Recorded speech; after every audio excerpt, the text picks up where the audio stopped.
Bon les gars, lendemain de victoire du Real Madrid dans cette finale de Coupe intercontinentale, ça va permettre un petit peu de reparler de ce début de saison finalement du Real Madrid, de faire un petit bilan et aussi parler du début de saison de Kylian Mbappé. Salut à tous les gars, c'est Azial. Aujourd'hui, on se retrouve pour une nouvelle vidéo où du coup on va aborder ces deux sujets. On va quand même plus se concentrer sur le Kicks dans cette vidéo parce que c'est vrai que mine de rien, déjà 2 trophées, même si c'est 2 trophées mineurs, mais déjà 2 trophées pour Mbappé au Real Madrid et pour le Real Madrid cette saison.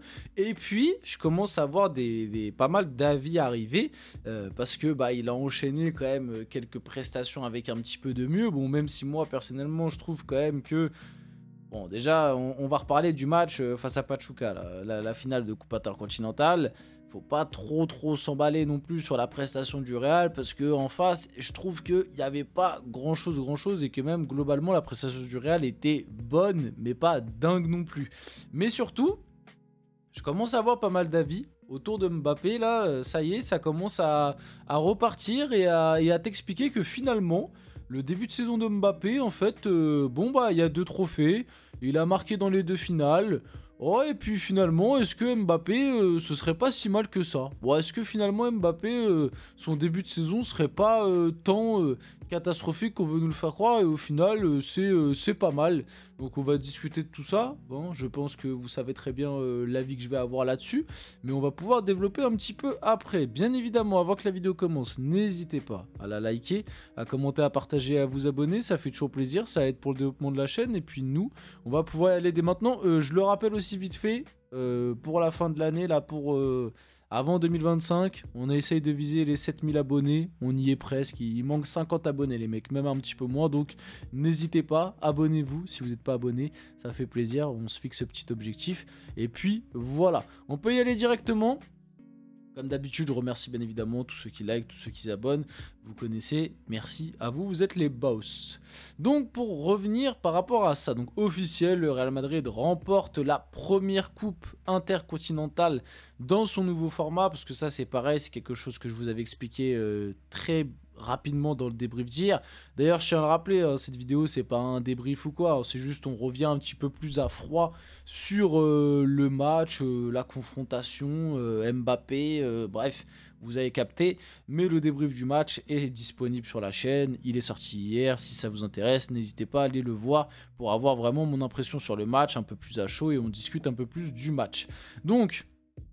par rapport à ce nouveau format, pourquoi la Coupe intercontinentale? Qu'est-ce que c'est? Pourquoi ce nouveau format? Bref, vite fait pour vous expliquer par rapport à ça. En gros, ça remplace un petit peu l'ancien format de la Coupe du Monde des clubs. On se rappelle, avant, en gros, pour le vainqueur de la Ligue des Champions. En gros, c'était le vainqueur de chaque Ligue des Champions de chaque continent. Tu vois, qui s'affrontait, ça faisait demi-finale, finale. Enfin, en tout cas, pour le club européen, t'arrivais directement aux demi-finales, voilà, t'affrontais une équipe, et puis hop, après finale, bon, très souvent, les clubs européens remportaient cette Coupe du Monde des clubs. C'est très rare qu'un club européen l'ait perdu, même si c'est déjà arrivé. Notamment, je crois que Chelsea, en 2013, a perdu. C'est pas Chelsea qui l'avait gagné, je crois que c'était un club brésilien, bref, si je me trompe pas. En tout cas, un club d'Amérique du Sud. Mais globalement, généralement, c'était souvent le club européen qui l'emportait. Cette année, comme on va avoir le nouveau format de la Coupe du Monde des clubs, et puis il va rester comme ça, donc la Coupe du Monde des clubs n'existe plus dans le format qu'on lui connaissait. Du coup, la FIFA a eu la très bonne idée, comme il n'y a pas assez de matchs, de faire revenir la Coupe intercontinentale. Qu'est-ce qu'est la Coupe intercontinentale? Globalement, c'est la Coupe du Monde des clubs d'avant, l'ancien format, avec un autre nom. Voilà, globalement c'est ça, c'est-à-dire que c'est pareil, sauf que même maintenant pour le club européen, c'est même plus tu viens en demi-finale, c'est tu viens directement en finale. Donc c'est-à-dire que les autres avant s'entretuent, et puis le club européen vient directement en finale, et puis joue une finale, un match, voilà, et puis bon là c'était face à Pachuca du coup, et puis remporte... un trophée. Voilà globalement ce que c'est. Alors je sais que c'est une compétition qui existait déjà à l'époque et qui fait son retour, parce que notamment le Real Madrid l'avait déjà gagné 3 fois. Je sais que la compétition existait déjà dans les années 2000, mais ils l'ont arrêté voilà, au moment où en gros il y a eu la création, ou en tout cas la Coupe du Monde des clubs comme on l'a connu sur les dernières années, et du coup là ils ont fait revenir ce format et cette compétition, donc la Coupe intercontinentale.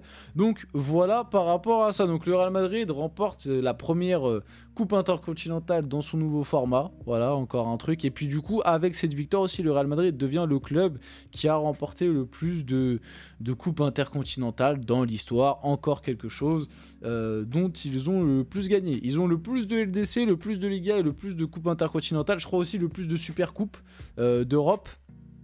Donc voilà, c'est le Real qui conforte encore plus son statut de plus grand club du monde. Hein. Honnêtement, il n'y a pas trop de débat par rapport à ça. Le deuxième trophée de la saison, après la Super Coupe d'Europe, mine de rien, donc victoire 3-0 face à Pachuca grâce à des buts de Kylian Mbappé, Rodrigo et Vinicius. D'ailleurs, en parlant de ce bougre, parlons un peu du Kicks. Voilà, on va pouvoir enfin parler un peu du Kicks. Donc Mbappé a remporté déjà son deuxième trophée avec le Real Madrid, la Super Coupe d'Europe, la Coupe intercontinentale. Bon, je le dis, je le répète, hein, ça reste des trophées mineurs. Encore que la Super Coupe d'Europe, à la limite, c'est un trophée qui peut un peu compter, mais c'est pas un trophée majeur non plus. Malgré tout, ça reste des trophées. Ça reste une saison qui du coup ne sera pas blanche, que ce soit pour le Real ou pour Mbappé lors de sa première saison du côté du Real. Et ça reste quand même toujours quelque chose de positif qui t'amène un petit plein de confiance, etc. Maintenant, les avis que j'ai vu passer de « Ah, finalement Mbappé, son début de saison est pas tant raté que ça. Ah, finalement Mbappé, il a quand même mis 2 buts dans les 2 finales. Donc la finale de la Super Coupe d'Europe et la finale de la Coupe intercontinentale. » Bon, déjà, il faut voir la gueule de son but dans cette Coupe intercontinentale. Hein, voilà, encore une fois, c'est Vinicius qui il a pris la chaise roulante. Il a mis Mbappé sur la chaise roulante et puis il l'a poussé pour aller marquer. Hein. Concrètement, encore une fois, Vini est très gentil avec notre bon vieux Mbappé.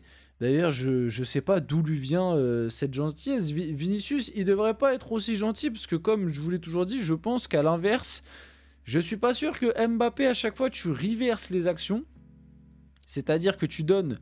tu vois là par exemple, la différence que fait Vinicius, c'est dans la position dans laquelle il est. Je suis pas sûr que tu mets Mbappé dans cette position là, je suis vraiment pas sûr qu'il fasse la passe. Je pense qu'Mbappé il frappe et il marque. Donc Vini il est quand même très sympathique avec Mbappé, mais bon tant mieux pour le Kicks, hein, parce que ça continue de lui faire des stats, ça continue de lui donner de la confiance. Et puis peut-être qu'au bout d'un moment ça servira à Vini qui on va dire, enfin Mbappé peut-être lui rendra l'appareil, même si... J'ai du mal un petit peu à y croire parce qu'on connaît un peu le personnage. Hein. Il veut quand même... c'est lui-même qui l'a déclaré dans son interview. Hein. Moi, je veux toujours être le meilleur. Je veux toujours être supérieur aux autres. Donc, c'est pas moi qui l'ai inventé. C'est lui-même qui l'a dit. Donc peut-être qu'il n'y aura pas autant cet altruisme de son côté. À part vraiment si c'est pour le bien de l'équipe. Bien évidemment, il va pas... Enfin... Je dis ça, mais au PSG, à des moments, il l'a fait. Hein, saccager l'équipe pour ses stats. Mais là, je pense qu'au Real, quand même, il ne le fera pas. Moi, non, je ne vais pas tomber dans la culture là de l'instant. C'est-à-dire qu'il se base sur les 3 derniers matchs. Enfin, même pas. Les 2 derniers matchs et demi. Parce que son match face à l'Atalanta, finalement, il a duré 30 minutes. Et comme je dis, là, son match, je le trouve pas dingue. Hein, c'est juste qu'il met un tapin. Mais il n'est pas mauvais non plus. Mais bon, en face, il n'y avait pas grand-chose. Il y avait très peu d'intensité, c'était pas un match... voilà quoi.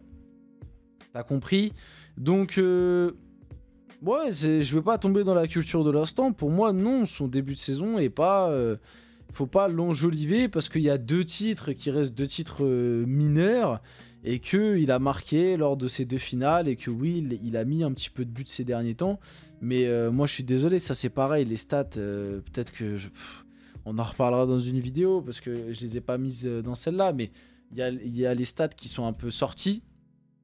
Donc le 20e titre pour Mbappé est déjà 2 en 4 mois avec le Real Madrid, donc son 20e titre dans sa carrière. Ces stats sont sortis cette saison et au final Mbappé, je crois, c'est 23 matchs, 13 buts et 4 passes D. Un truc comme ça, 4 ou 5 passes D. Donc en gros, il est décisif 18 fois sur 23 matchs. Donc tu peux te dire, ah, c'est pas mal, mais... Bon, en réalité, je suis désolé, quand tu t'appelles Kylian Mbappé, ça reste des stats très mid.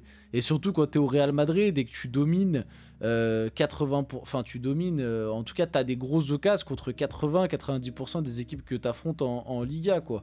Même, je peux dire que tu domines. Donc moi, je trouve ça un peu faiblard. Et non, j'oublie pas, pour moi, son début de saison qui est... assez compliqué. Et de toute façon, comme je vous l'ai dit, les stats, ça veut pas tout dire. Et moi, je regarde aussi ce qui se passe dans le jeu. Et dans le jeu, je vois un joueur qui est un peu mieux ces derniers temps, mais a quand même vécu des périodes très très sombres. Il n'y a pas si longtemps que ça d'ailleurs, il y a à peine 2-3 semaines. Hein. Donc Kylian Mbappé sur Instagram, la Coupe Intercontinentale est de retour à Madrid, pardon, deuxième titre cette saison. Cette fois, j'ai gagné au stade Louzai, parce qu'on se rappelle, c'était le stade de la finale de la Coupe du Monde. On finit la vidéo là-dessus. J'espère que cette vidéo vous a plu. Si c'est le cas, n'hésitez pas à la liker, commenter, partager, vous abonner. Les gars, c'était Azial. On se retrouve très rapidement pour une prochaine vidéo.